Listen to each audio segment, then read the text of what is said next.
WhatsApp ப்ரொஃபைலில் இருக்கிற அளவுக்கு நாம் அழகும் கிடையாது, ஆதார் கார்டில் இருக்கிற அளவுக்கு நம்ம அசிங்கமும் கிடையாது. ஒரு கேமரா வந்த உடனே உன்னை நீ சரி பண்ணிக்கிறியே, 24 மணி நேரமும் ஒரு கேமரா நம்மளை பார்த்துக்கிட்டே இருக்கு. அதற்கு பேர் கடவுள். ஞாபகம் வச்சுக்கோ.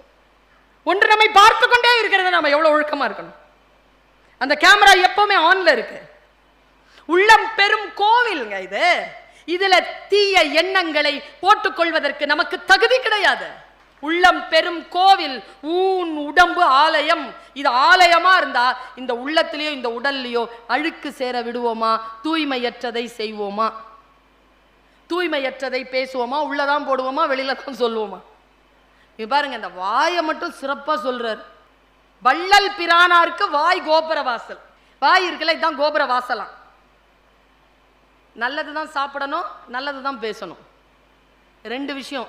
கோவில் வாசல் இது. கவனம்.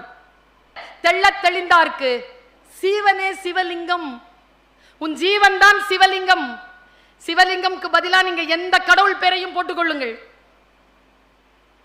தெள்ள தெளிவு வந்துவிட்டால் உங்கள் சீவனுக்குள் சிவலிங்கம் வந்துவிடும்.